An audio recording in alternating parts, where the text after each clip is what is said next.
శుభదినం, చాలా పండుగ రోజు. ముఖ్యంగా ఆంధ్రప్రదేశ్ ప్రజలకు చాలా శుభదినం. గొప్ప త్యాగశీలి, పల్నాడు జిల్లా దేశభక్తుడు, అమరజీవి, ఆంధ్ర రాష్ట్ర జాతిపిత అయినటువంటి అమరజీవి పొట్టి శ్రీరాములు గారి 125వ జయంతి ఉత్సవాలు ఈరోజు రాష్ట్ర వ్యాప్తంగా ఘనంగా నిర్వహించుకుంటున్నాం. అందులో భాగంగా ఈరోజు పల్నాడు జిల్లా మాచర్ల మండలంలోని ఖమ్మంపాడి గ్రామంలో కూడా ఆర్యవైశ్య సంఘ ఆధ్వర్యంలో ఈ యొక్క అమరజీవి పొట్టి శ్రీరాములు గారి 125వ జయంతి ఉత్సవాలు ఘనంగా నిర్వహించుకుంటున్నాం. ఈ కార్యక్రమంలో ఆర్యవైశ్య సంఘ నాయకులందరూ పాల్గొన్నారు. అలాగనే గ్రామ ప్రజలందరూ కూడా కుల మత భాష భేదం లేకుండా స్వచ్ఛందంగా పాల్గొన్నారు. ముఖ్యంగా ఆ అమరజీవి గారు తెలుగు రాష్ట్రాల యొక్క సాధనకు ఎంతో త్యాగం చేశారు.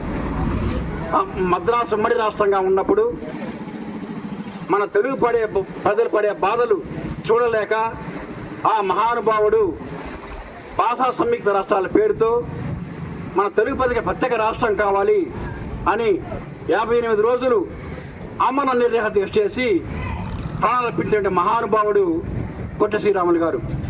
అప్పుడు మన జవహర్లాల్ నెహ్రూ మన ప్రధానమంత్రిగా ఉండేవారు.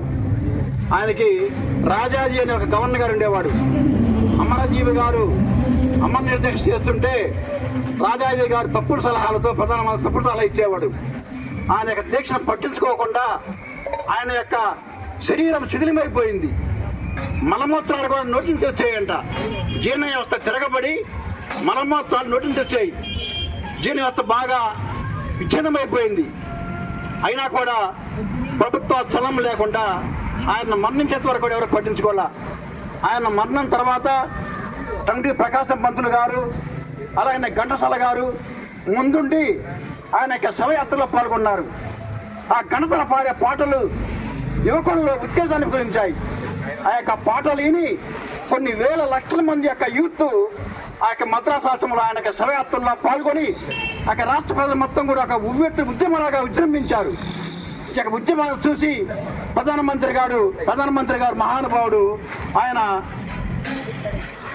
చలించి ఇంకా లాభం లేదు, తెలుగు ప్రజల చాలా ఉద్యమాల బాటలో ఉన్నారు అని చెప్పేసి అప్పుడప్పుడే పార్లమెంట్ లో బిల్లుని ప్రవేశపెట్టి మనకి తెలుగు ప్రజలకు ఆంధ్ర రాష్ట్రాన్ని సపరేట్ గా చేశారు.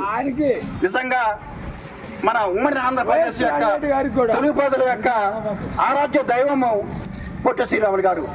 అలాంటి మహానుభావుణ్ణి మనందరం కూడా స్ఫూర్తిగా తీసుకొని మన పిల్లలకి భావితరాల వారికి ఆ చేసినటువంటి త్యాగం, ఆ చేసినటువంటి సేవలు వారికి తెలియజేసి మనం జీవితాంతం కూడా దాదాపు ఆయన బతికింది ఓన్లీ 50 సంవత్సరాలే బతికింది. ఆ 50 సంవత్సరాల్లో కూడా ఆయన కొన్ని 100 సంవత్సరాల వరకు సరిపడే జ్ఞానాన్ని సేవని మనకు ప్రసాదించాడు. కాబట్టి మనందరం కూడా ఆయన బాటలు నడుద్దాం.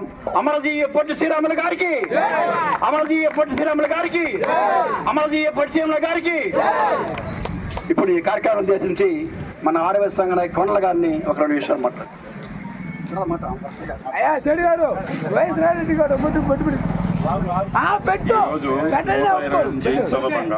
మనం ఖమ్మంపాడు గ్రామంలో జయంతి కార్యక్రమం జరుపుకుంటున్నాం.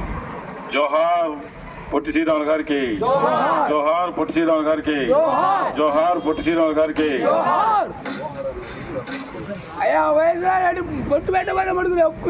ఇప్పుడు ఈ కార్యక్రమం ఉద్దేశించి మన యువ నాయకుడు గొప్ప శివతత్వటువంటి సీతయ్య గారి మాటగా కూడా హలో అందరికీ.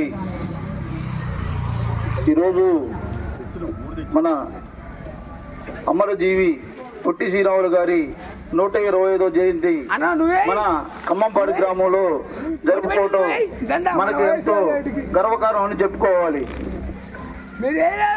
సార్ అందరూ ఒకసారి చెప్పండి. అమరజీవి పొట్టి శ్రీరాములు గారికి, అమరజీవి పొట్టి శ్రీరాములు గారికి, అమరజీవి పొట్టి శ్రీరాములు గారికి. ఒకప్పుడు మన ఆంధ్ర రాష్ట్రానికి రాష్ట్రం మద్రాసు రాష్ట్రంగా ఉండేది. అప్పుడు మన రాష్ట్రం కోసం, మన రాష్ట్రానికి ఒక రాజధానిగా, మన తెలుగు రాష్ట్రానికి ఒక రాజధానికి ఇవ్వాలని 58 రోజులు కృషిగా నిరాహార దీక్ష చేసిన అమరజీవి పొట్టి శ్రీరాములు గారి గుర్తు చేసుకోవటం మనకు చాలా ఆనందంగా ఉంది. ఆయన అన్ని రోజులు చేసి మన రాష్ట్రానికి ఒక రాష్ట్రం కోసం, ఆంధ్ర రాష్ట్రానికి మన రాష్ట్రాన్ని ఇవ్వాలని రాజధానిగా చేసి ఎంతో కష్టపడిన వ్యక్తి పొట్టి శ్రీరాములు గారు. అలాంటి పొట్టి శ్రీరాములు గారి త్యాగశీలి. అలాంటి మనకు, మన పిల్లలకి ఎప్పుడు అలాంటి వ్యక్తుల మనోభావాలను గుర్తుంచుకోవాలని తెలుపుకుంటూ ఈ సభను ముగిస్తున్నాము. సేదయ్య గారు ఇప్పుడు ఈ కాకినాడ దేశించి మన యువ నాయకులు జగన్ గారు. ఇంకో ముఖ్య విషయం అండి, ఈరోజు ఏమండి ఏనండి చక్కగా మన ఖమ్మంపాడి గ్రామంలో శ్మశాన వాటిక గురించి గత 10 రోజుల నుంచి మేము బాగు చేపిస్తున్నాం. అందరం కలిసి కూడా అంత జేసీ పెట్టి మొత్తం బాగు చేయించాం, సర్వేయర్ పెట్టి కొలిపించాం. ఈరోజు ఆ కొట్టే బోరింగ్ తీసేసి మోటార్ బిగిస్తున్నాం. నీళ్ళు బాగా వస్తున్నాయి దేవుడి వల్ల. మోటార్ బిగించి ఆ కరెంట్ సప్లై కూడా చేస్తున్నాం. మీరందరూ కూడా వచ్చి అంతా సేవ చేయాలి. ఇదంతా మా ఒక్కరిది కాదండి, అందరం పాల్గొన్నాం. తల ఒక గంట సేపు ఆ పైపులు బీగటం కానివ్వండి, ఆ తారు అందించడం కానివ్వండి, స్వయంగా వస్తే అందరికి ఆనందం. అందరి విషయం ఇది. కుల మత భాష మీద అందరికి వచ్చి కనీ దగ్గర చూడండి ఏం జరుగుతుందో.